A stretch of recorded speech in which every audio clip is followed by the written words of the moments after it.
Hi, everybody. Welcome to the Center for Health Design's Evidence-Based Design Journal Club session today. I am Sheila Bosch, your host for today's session. I have the privilege of serving as the Director of Research for Gresham Smith & Partners, leading our evidence-based design efforts firm-wide. And I want to make sure that everyone knows how to operate the system if you're new here. But first, the reason we do the Journal Club really is to broaden the healthcare community's knowledge about evidence-based design and really try and get at some practical applications and how we can actually implement the research in practice. So today, I'm really happy to introduce my dear colleague, Dr. Terry Zabrowski. Terry was a registered nurse at the Health Science Center in Winnipeg prior to moving to the U.S., where she spent the last 25 years involved in healthcare planning, design, and research. Previously with Ellerby Beckett for 16 years, actually. She now is a research associate with the Center for Health Design. And Terry's teaching in the Health Design and Innovation Certificate Program at the University of Minnesota, where she teaches a graduate course, Optimal Healing Environments. And she's also the research chair for the Nursing Institute for Healthcare Design. So thank you for joining us, Terry.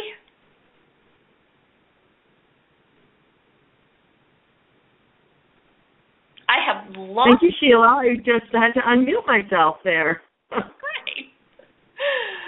Good to see you. Okay, let's move on. So these are the learning objectives for today. Really, we're going to talk a little bit about Florence Nightingale and her environment theory and the work that she's done in hospital design, and really to try to dig into understanding why nurses actually can play such a critical role in evidence-based design research. And we'll talk about some patient outcome variables that were studied and published in the nursing journals, and also talk a little bit about the research methods used in these studies. So, Terry, I want to let you give us a little bit of insight into what was your motivation for doing this study, and give us a little background and a little bit of history, a quick history lesson on Florence Nightingale. I know everyone on the call has heard of her, probably knows a little bit about her, but she's really an amazing woman. So if you could, that'd be great. Thanks, Sheila. It's a real wonderful opportunity to be here, and I just want to point out that we're at two different ends of the country. That you're in the warm, sunny state of Florida, and I'm in the cold, snowy state of Minnesota. So, having said that, I want to start out by saying that this study really started as something completely different. It was really just an attempt as a research chair for the Nursing Institute for Healthcare Design to find articles that the nurses could contribute to the Center for Health Design's knowledge repository. And in looking at nursing-related articles, looking for them, I decided that the best way to do that would be to find all the nursing journals. So I started to look at what journal articles were out there and what nurses have been writing about as it relates to the built environment. And so really this was research that was supported both from the Center for Health Design and the Nursing Institute for Healthcare Design. And as I began to look at these journals, in total I think I found over 35, although there's only 25 included in this study. But what I really started to see was these themes coming up of issues that Florence Nightingale had addressed in the 1850s and 1860s. And so really those two things started to merge for me. I was looking back at some of the work that Florence Nightingale had done and looking at where nurses were currently publishing in nursing journals. And that's really how I came to this article. I wanted to just address a little bit more about Florence Nightingale for those of you who don't know much about her. Florence Nightingale is most famous for her contribution as a nurse during the Crimean War when she really became instrumental in being on the ground with the soldiers and seeing what deplorable, or it's not appearing that way in the image currently, but it was really deplorable conditions in the fields where she was going to see how the soldiers were getting better. And she ended up sending a lot of this information back to England, and that was what really instituted a lot of what you're seeing now, which was much better conditions for soldiers being treated in war. One of the things that people don't know about her was that she was really able to encapsulate things like hygiene being neglected and mass infections as really contributing strongly to the death of the soldiers. So she was seeing the soldiers not necessarily being or dying from war, but really dying from the conditions that they were in while they were trying to get better. So, to that end, that's how most of us know Florence Nightingale, but there are many more phases to Florence Nightingale than that. She really was so much more than a nurse, although being a nurse is a wonderful thing. She, though, was such a prolific writer. She was so much of a visionary, even in terms of her environmental theory being a systems-based, which I'll talk about in a few minutes. But she was really touted as the founder of modern nursing. She started one of the first public nursing schools. She was a social reformer. She wrote about everything from public health issues to advocating for natural light and air in hospital design. I know in that picture you had showed before, it's amazing that it was deplorable conditions, yet it doesn't look so bad because the natural lighting is so nice and so beautiful. Yeah, well, she really tried to advocate for people being treated in the field in tents and really moving them into the more constructive environments. But I'm really happy to also show a piece of Florence that many people don't know about, but she was really instrumental in using graphic, they're called pie charts, but really these ones are really statistically called polar area diagrams, but she so succinctly was able to then say to people, this is what soldiers were dying from in the war. And if you can see the pink, I believe, is the area for actual being cause of death during war. And the blue, the light blue, are really the environmental conditions. They died more from infection issues due to lack of hygiene and air handling. So she was also able to really succinctly move that information into people's hands that were then able to make decisions and try and change some of the conditions. So I wanted to just then introduce her environmental theory, which is a conceptual framework that really puts the patient in the middle or the client in the middle. And we could think about that as residents, as in long-term care homes today. So anybody who would be considered getting nursing care in the middle, and then what she talked about was all of these exterior influences impacting the caregiving that was taking place. And she pointed out things like noise, air, nutrition, light, bedding, variety even of what surroundings soldiers were in, health of the house, chattering hopes, which was a term for anxiety, cleanliness, and ventilation. And I just have to say that even today we're still really grappling with a lot of these same issues. And Florence's theory is really based on a systems theory in that she said if there's any unbalance in these things that are surrounding the patients or the clients, then they have to expend more energy to care for themselves or to get better. And so it was just really profound that in those days that she was able to create a theory that today still has resonance. She really is amazing.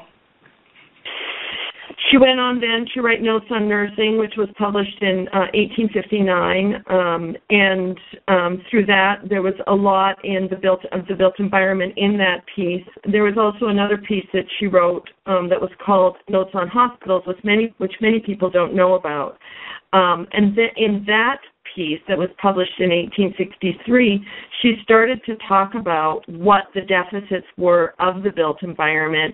She talks about, I just want to share some of these with you, but so the deficiency of having operable windows, of windows being opposing each other, because in those days, they relied on natural air handling to create airflow, and she was an advocate of that. She talked about defective ward furniture as causing more problems than being able to safely care for patients. She talks about defective conditions of water closets or toilets, all things that I have to say that we have seen today in having problems in healthcare. Her notes on nursing also includes a section on, she reviewed and critiqued hospitals around the country. These pages right here were dedicated to her critique of a hospital that she visited in India. So just really profound insight and really bringing the global community of healthcare together. Another role that a lot of people don't know that she played was as a designer. She was actually what I would consider our first evidence-based design researcher. Through her use and her knowledge of statistics and through her use and knowledge of the elements that impact the patient. This is a picture of the Royal Hubert Hospital, which is still standing but is now, I believe, converted into apartments. But it was constructed in 1865, and it was, I have to remind everybody that if you know about it, it was a restorative facility for veterans coming back from the Crimean War. So even then, that was really insightful. The chief architect of this building was Sir Douglas Galton, but he had at the helm his aunt, and also his cousin by marriage, Florence Nightingale, as the main designer of the facility. And in it, you can really see that they utilized a floor plan. These are the wards that you can see, the pavilion names of the wards, and they were still open wards at the time, but I don't know if you can see, but there are windows completely lining the facility. I'd just like to end this slide with a quote that ends by her, but just to recap, the floor plan utilized a new approach to open planning that was based on a revolutionary pavilion design, whereby each ward was connected to a central corridor to maximize daylight and fresh air intake. Florence Nightingale explained, and I quote, "All the wards are raised on basements, so no longer were we putting people below ground.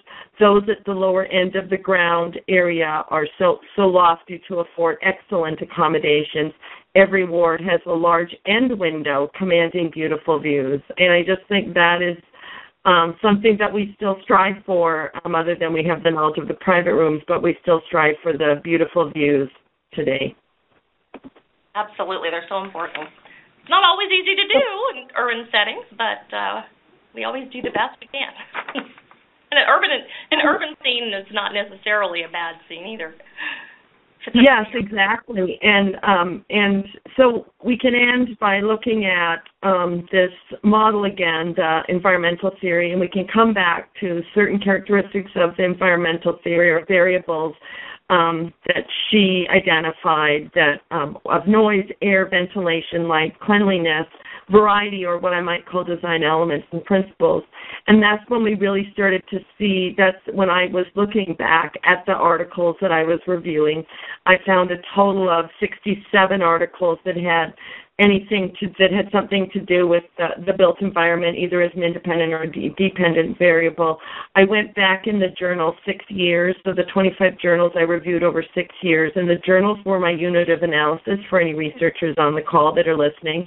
And so I was able then to take those 67 articles, match up some of that with Florence Nightingale's environmental theory that still has relevance today, and do some descriptive statistics. So that's really where we're coming back to the article and what I'd like to share with you today. Thanks, Terry. Well, tackling 67 research articles and doing a detailed analysis is certainly not an easy task. And just, if you would, just give us a little more information about how you did it, some of the specifics. Well, in today's language, I might call that just plain old research elbow grease. a lot of reading. I spent about 6 months. I read every table of contents of all of the journal articles because often it's not in the titles, all of the variables that were covered in a study. When I found articles that I thought or that had apparent variables of interest for me based on the built environment, then I went and read either the abstracts and or the articles. So it was a lot of reading. I enjoyed every minute of it. And as I think I've noted to others when I've talked about this, but it beats making dinner every night. So that was my excuse for not making dinner. I hear ya. So I wanted to share some of the descriptive statistics that I found. And so of all of the journals that I reviewed for this series of this study, I found 25. They're listed here. And then what you're seeing on the left-hand column beside the name of the journal is the frequency of articles that I found in them. So in terms of looking at the variables then of interest, I found 9 articles. That was the most in any one journal, in the Journal of Nursing Care Quality. The next one was Critical Care Nursing Quarterly. The third most was the Intensive Care and Critical Care Nursing. And the fourth one was the Journal of Gerontological Nursing. And I think that that's very interesting unto itself. Now, this is not I have not reviewed all of the journal articles of nursing. These are just 25 of them, but I think you can really start to see some of the topical areas that we face in healthcare today coming out. Really, there's a huge interest on quality and improvement of care, so that certainly speaks to the articles that I was able to pull out, and also the impact of the built environment on some of our more vulnerable patients and populations. So that certainly speaks well to the Critical Care and Intensive Care Nursing Quarterly. And those would have covered articles both that dealt with NICU design or neonatal intensive care all the way up to adult care, critical care.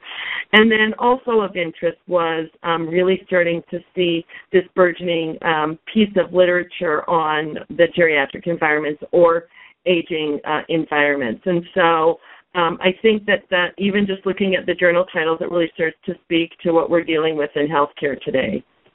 So, Terry, before you go on with these descriptive statistics, I'm just curious, was there any study that kind of stuck out in your mind as being just vitally important or really surprising or maybe just a little wacky?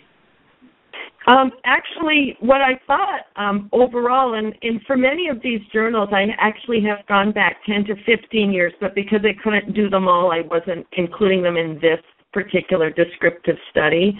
But actually, what really resonated with me the more that I read was how frequently bedside nurses and bedside caregivers were conducting research for many years now where they were recognizing that the built environment, some aspect of the built environment impacted their patient and their patient outcomes in some way and or the other staff outcomes. I think that was the piece that resonated the most with me. It was just really remarkable to go back and see how long nurses have been conducting this kind of research. So this is the sections next where I'd like to talk a little bit about some of the descriptive statistics that I pulled out from the articles. I would like to add, first of all, that what you're seeing here is just the top most common dependent variables that I found in the articles. Along the left side, along the axis where the numbers are, is the frequency that particular variable was mentioned. So the dependent variables that were most commonly found was sleep. That was 6 articles. Medication errors were 4 articles. Noise was 4. Falls were 2. Nursing workload 2. Quality of life 2. There were many, many, many other variables that are all described in the article, if you've had a chance for those of you to read it. And I would add, too, that for example, under patient falls, well, there was only 2 that talked specifically about patient falls. There was another one that talked about resident falls. One talked about falls in the context of overall safety. One talked about falls in the overall context of patient handling. And then one talked about falls in terms of fall risk. But so if I went back and grouped them, there would be more on falls than is just shown here. But I was just taking exactly the term that the author used to use as a description here. So, but I think overall, again, what you can see here are themes that are occurring in healthcare today. Lots of concern about sleep and noise, lots of concern about fall and error rates, and how that relates then to nursing workload. I would also add that things like noise become both an independent variable and a dependent variable as well, as you'll see in the next few slides. And can you explain that, what you mean by how, some people may not understand how, noise can be a dependent variable, sound can be an independent variable. So what is impacting the noise would make the noise the dependent variable. So you might look at what kind of aspects or elements from the built environment. And if you look at it from an independent variable, then you might be looking at how noise therefore impacts patient outcomes. For example, sleep. So some of these things can become a little circular, but it really, and that actually as a concept speaks really well to the complexity of this kind of research. This is a research, on-site or in-situ research is not for the faint of heart. There are a lot of variables that you have to deal with, and so it really speaks to being able to pull those apart and study them in an effective and an efficient manner. And we'll get a little bit to that and some ideas for that as I conclude later on. So the next most common independent variables, again, not all of them cited here, but clearly and the most studied independent variable was what people called environmental features. And in other words, this was when they studied one or more of features that were part of the built environment. And it was really hard to isolate some of the studies to pull them all apart. So I left them in the bundles that they were in and called those as environmental features. For example, if you look down at the other variables that were studied, sound and light together, sound alone, unit design layout, the chair material, equipment, hospital beds, light again, but as a single element, and then patient room. You could actually see how you might want to study a number of these environmental features together. For example, private rooms and unit design layout might have been studied together, and so that would have been bundled under the environmental features. So each of these numbers represents a single article in the article of interest. Terry, we had a question come in. You did mention that you did a 6-year period of time. What was the date range that you included in this study? I ended in 2013, and I went 6 years from that.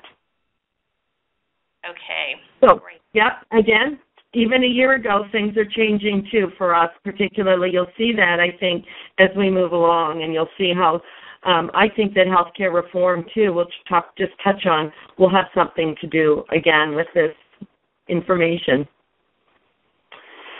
So again, then I looked at the frequency of the research design. So you can see by far about 40 of the articles dealt with case studies. That means that they were able to control some of the variables. They were on-site studies, but a lot of the variables probably were not able to be controlled, and that did not allow them then to do a true experiment or a quasi-experiment. I'm sorry, the one under case study shouldn't be experimental. The next one down should be literature review. That would be 13 articles dealt with literature review, experiment, quasi-experiment, ethnographic, and grounded research, although we only saw one of the other last two. I think this also speaks to where we are in terms of a discipline, and I have a slide to do a little bit better description of that. Hopefully it's next, and look at that, just like magic. I just wanted to touch on, with the research designs, just a little bit about how we think about how evidence and how knowledge is formed in different disciplines. This is one example of what they call an evidence pyramid. It's out of Dartmouth College and Yale University. It was created of their librarians. I think it really speaks well. And I don't want you to think of it as going from any kind of less rigorous to more rigorous. I just want you to think of this as a trajectory of knowledge building. And I think what's really important for all of us to recognize that design and design research has not been in the realm of academia for as long as other professions have been. For example, medicine. We're about 100 years behind medicine or so within the academic realm. And yet, you know, we're just starting to build our knowledge base. And how the knowledge base typically forms is you have sort of what we call, you know, anecdotal knowledge or expert opinion that sort of lays the basis for everything else that we know about a discipline. As our knowledge base grows, we conduct more and more research in the field, then we start to look at things like case studies, and we start to be able to control for variables. Then we start to look at randomized control studies, trials, and then we move into more systematic or meta-analysis, which is at the top of the pyramid. I would suggest we're about in the middle of the pyramid because that's where we are at as an overall discipline. And I think that the literature that I found within the study that I did really speaks well to that as well. We're slowly moving up the pyramid, but it does take a lot of time, and it takes a lot of education and academic knowledge to really build that research piece back into the larger body of knowledge. I don't know, Sheila, do you have any reflections on that? Because you're a director of research as well. Well, I would agree with you. I mean, I think that we're not yet at the point in our profession where we are able to look at, you know, like in evidence-based medicine, they'll look at, you know, the quality of individual studies, and they'll look at the quality of all of the evidence around a particular topic or type of treatment, that sort of thing, and be able then to, you know, conduct a systematic review and make strong recommendations. And I know it's very frustrating for a lot of architects and interior designers that we can't always say, yes, just because this, you know, one study demonstrated a certain thing, that is, in fact, the way you should go about designing all of these rooms. So I think you're absolutely right. It is still young. And one more thing that you didn't mention is it also takes funding. So that, I think, is another reason that, you know, hasn't been more done. But we're making great strides, and I'm really excited about where the field is headed. Yeah, it was really exciting to go back and review a lot of these articles because they were really the building blocks of what will become a larger body of knowledge eventually. And so it's really exciting time to do work in this field. As I tell my students when I teach, that's both the strength and the weakness. The weakness is that we may not have the amount of research that's available in a profession of, say, example, nursing or medicine, but that's wonderful because there's a lot of opportunity for all of us to do great work. And funding is one of the key pieces. As we understand more about these impacts, I think we'll see more and more funding opportunities. So back to the descriptive statistics, but some of the most common research methods were multiple method approaches, which was the frequency of 20 in the articles, and then literature review, which I think came out again in the methodology, questionnaires, observations, and focus groups. I think why we're seeing the multiple method is, again, looking at multiple kinds of environmental features requires different kinds of methodologies. And it's really easy to think about that if you just think about even noise and light. If you're studying noise and light as part of the environment, you're actually going to be using two different kinds of tools. So you will be using a multiple method research study. And that doesn't even count if you're going to do any kind of retrospective or prospective data analysis along with that. So it makes sense. All of this sort of fits together. And then I would like to also comment about the most common research sites that we saw, or that I found, sorry. I just saw a rabbit jumping outside, so I was going to say I saw a rabbit, but the two sentences converged. So we saw the most frequently research sites were acute care, and that was with 26 sites of studies were done in acute care, then intensive care with 11.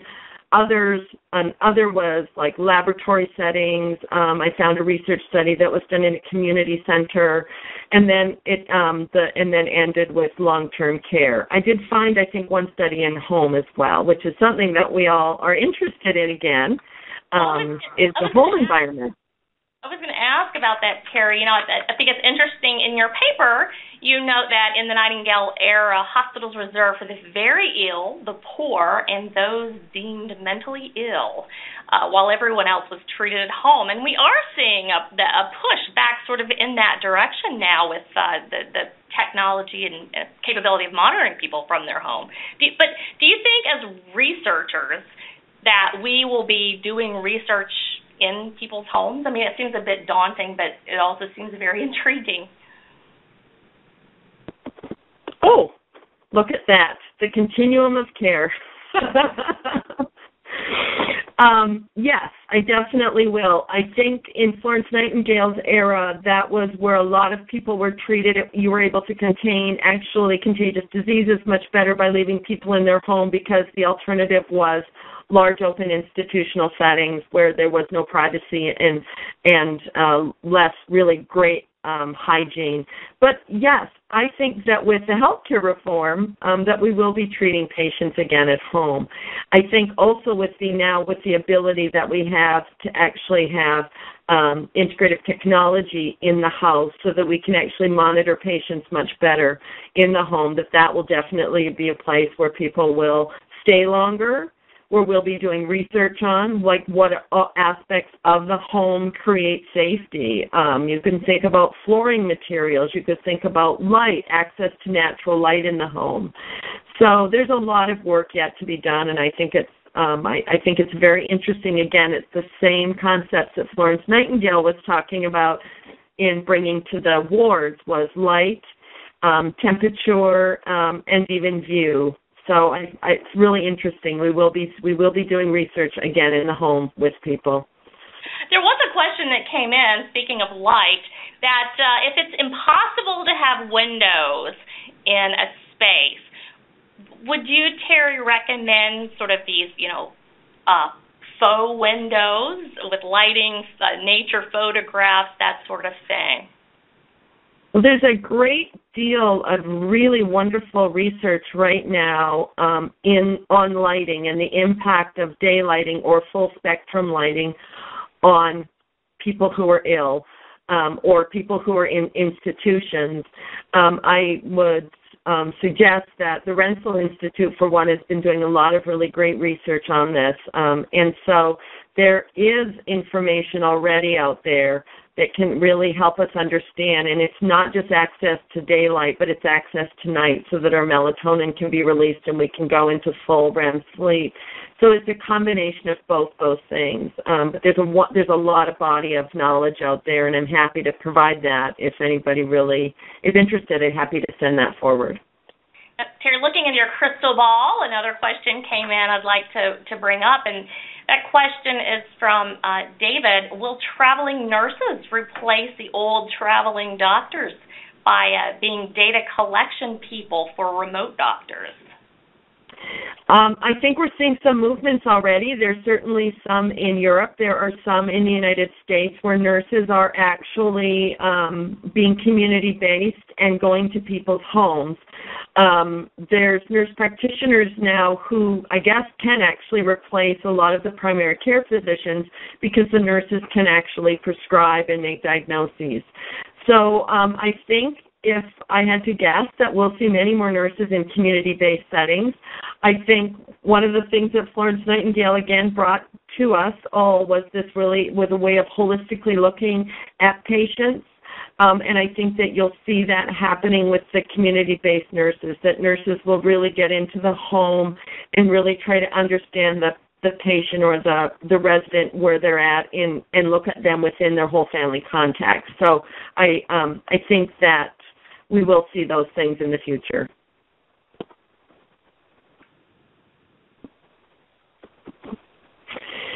So to conclude, I think a few assertions can be made about the results of this study. Remember, there are limitations to this study as well. I really just reviewed thoroughly the 67 articles out of the 25 nursing journals.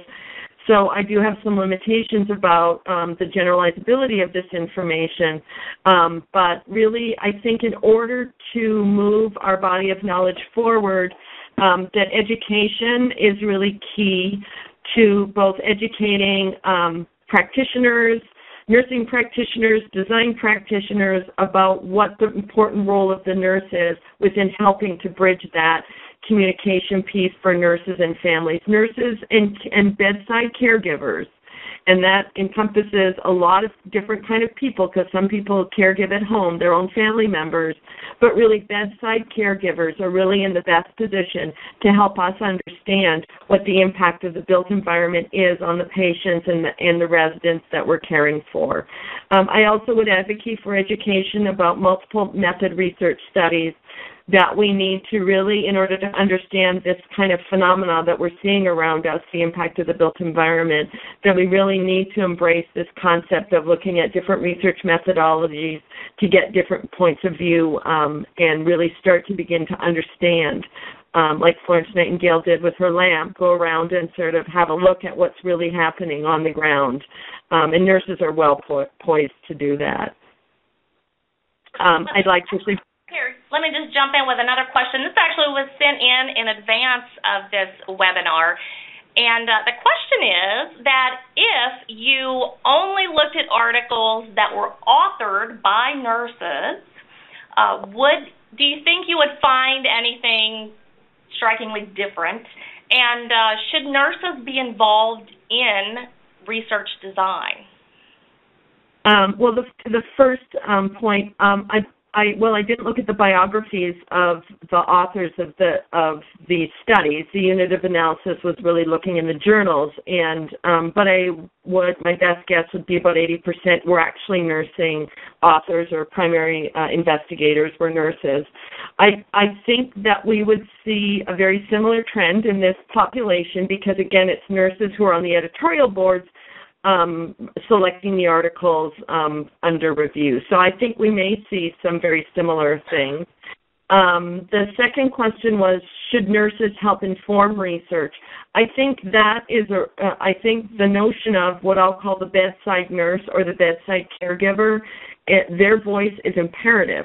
Not unlike we've seen in the last few years, 5 years or so, the notion of including family members and patients in the design of buildings and facilities, that we need to have that same sort of voice at the research table as well, because I think that that's where you're really seeing that intimate impact, like Florence Nightingale was, seeing what the impact these environmental features have. So, again, I think I've just mentioned a few of the design implications, but again, it's really about an interdisciplinary education to me, that we can no longer work in silos. We really have to start to work together. We have to form groups of looking at how we can look at these complex situations. Healthcare systems are very complex, whether that healthcare is provided in the home by a service agency or provided in a hospital by a healthcare organization. We cannot, I love to use this quote, it's not mine, but we can't solve healthcare problems using the same skill sets that we use to create them, and I use that word respectfully. So we really have to look at interdisciplinary kinds of teams, and we have to educate them how to work together, how to understand each other, and how to understand research.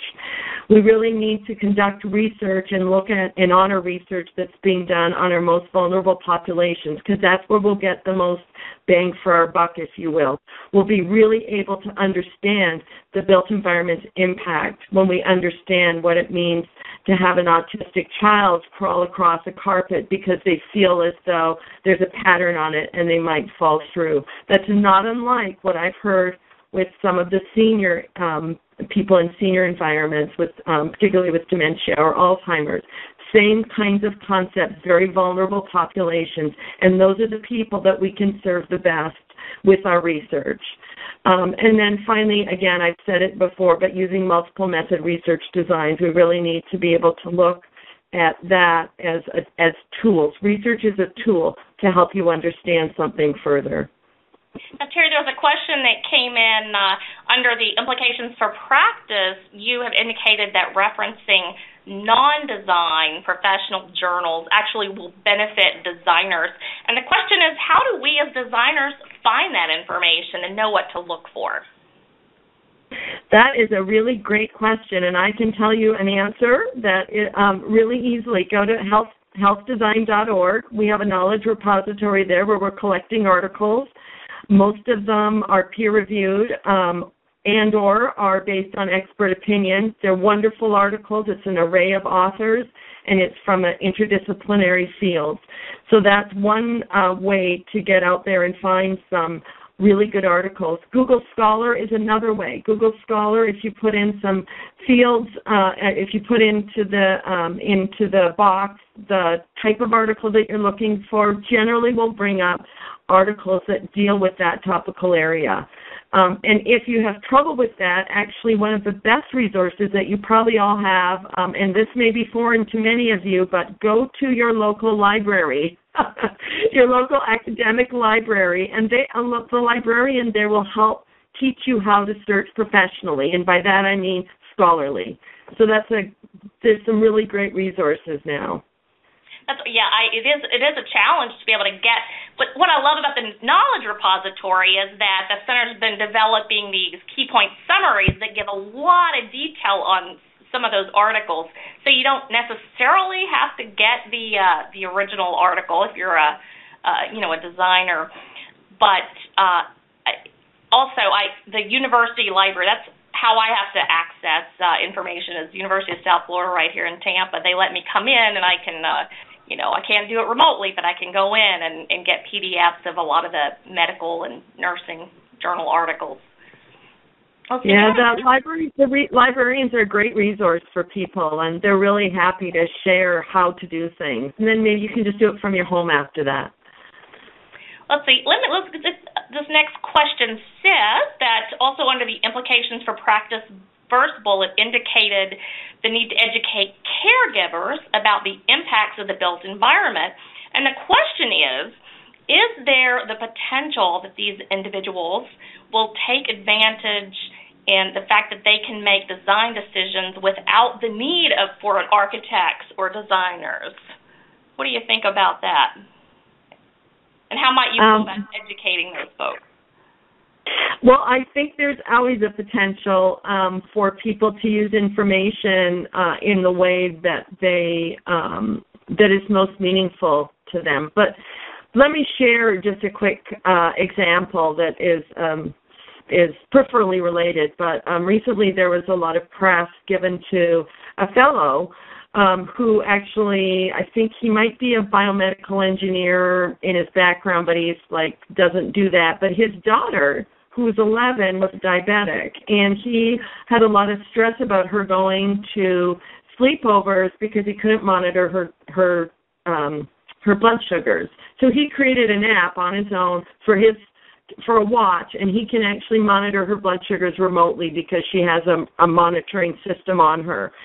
And so it's not FDA approved. It's not no one has approved it for use. But sometimes our passion drives us in directions that we bring to our lives, innovation and ideas that we need to implement in our daily life. So passion can be a wonderful thing for innovation.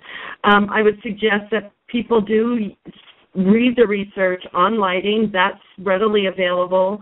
And is applicable in the home. Of course, some of these things, no one will be able to really apply a lot of the more complex things, like if you're thinking of acoustical control and things like that, you'll always need a designer for that. And you need a designer to look at the whole picture. Like the diabetic monitoring, that's just one part of her caregiving. That's not her whole caregiving model. It's the same concept to me. Well, Terry, every study, of course, has its limitations of scope, time, budget, and so forth. What were some of the limitations of this particular study you did? Well, I would suggest that really the biggest limitation is that the sample that I pulled from was nursing journals that had the word nurse or nursing in them. That was the unit of analysis.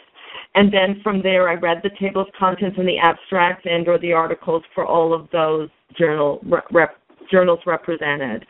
And so it's really, I'm not sure how many of them were nurses, but I know that at least on the editorial board, there were nurses that were selecting these articles. But really what you're seeing is sort of a snapshot in time, a slice of a series of articles from a series of peer-reviewed journals that I could make some description statistics from. And really what's the most important thing to me, and probably not the biggest limitation, is the resonance that it has with Florence Nightingale's work that she's done in the past. So while it's limited in its in the ability for me to search and find all of the articles, I still have many more to go through. I've gone through a number of them still, but it is a very time and labor. It's a labor of love, let's just say that. So what is your plan then? I know you mentioned that this is part of a larger study, so what can we be on the lookout for in the near term? Well, if I had nothing else to do all day, I would probably spend the better part of my life literally going back and looking through all of these articles, even many, many years ago. I think the first nursing peer-reviewed journal was published, I want to say it was about 100 years ago, so there's a lot of documentation. To me, it's a passion for me, probably because of my nursing background. You could probably do the same thing in the medical journals. You could certainly do them in public health journals. And so this was just really driven by a passion of mine, as well as supported by the Nursing Institute for Healthcare Design and the Center for Health Design. I have to thank both of them because they were very instrumental in helping me get this done so far. Hey, so you mentioned, your background in nursing. I suspect, we have about 100 people on the call. There might be a nurse or two or a few who are really excited about evidence-based design. So could you tell us a little bit about your personal story and how you went from a practicing nurse to an evidence-based design researcher? I can. I'll give you the short version. But I was a nurse up in Canada for about 9 or 10 years, and I decided to leave nursing to go into design as an interior designer. When I finished my undergrad at the University of Manitoba, for my senior thesis, I wanted to do, this was about 25 years ago, I wanted to do a senior thesis on environments for people with HIV and AIDS. And at the time, there was one article published on the impact of the built environment on people with HIV and AIDS. So that actually that was enough fuel for me. I just went, wow, because as the nurse, I could really see the relationship between the illness trajectory. In other words, you weren't just sick and then you died. There was a whole illness trajectory in those days. Again, this was before all of the drugs that they've been able to really stave off the bad effects from people with HIV and AIDS. But it was really that. It was really that I understood that and I wasn't seeing that addressed. I was really, interestingly enough, trying to create a series of design recommendations along what I call the continuum of care for people with HIV and AIDS that was facility-based, not unlike what we're looking at today, home to home. So I just want an opportunity for folks now. We'll move into some more discussion. If there are questions that folks have, again, you can just type in that chat box and hit send. And so here comes a question. So Terry, did you find an uptick in the number of articles more recently, say, more in 2013 than back in 2007? I actually did not. There was no dramatic bump in between those 6 years. And it's interesting for a couple of reasons. as I was going back, and I have gone further back, I still don't see that waning too much. Now, having said that, it's probably because of concepts like noise and sound and air handling, just like Florence and Nightingale, which have been around for years and which people know, nurses know, and caregivers know have been obstacles to patients getting well. And so it's just been really interesting. I actually looked at that, and I did not really see any dramatic drop-off or uptake as I got further down. But it will be interesting as I dig deeper down to see if there are any impacts on that. Okay. Wonderful. We have another second or two to see if any more questions come in. And seeing none, I just want to thank you, Terry, so much. This was very interesting, and we really appreciate you taking time to do the research and to share it with all of us. If anyone on the call knows of someone who was not able to tune in today to the webinar, we have recorded this session, and it will be available within about 7 days on the Center for Health Design website. And just want to remind you that this event is brought to you by the Center for Health Design's Research Coalition and the EDAC program, Evidence-Based Design Accreditation and Certification. And we really want to thank the HERD Journal, that's Health, Environment, Research, and Design. They actually allow us to distribute the articles that we use for the Journal Club to those who register for free. Otherwise, you would have to pay per article or for a subscription. If you haven't subscribed to HERD, I highly recommend it. Also, your feedback is really important, so if you will, please take a moment to complete a quick survey at the link at the bottom of the slide that you see here. And that concludes our event. Thanks to everyone for joining us. Bye-bye. Thanks, Sheila. Thanks, Gary.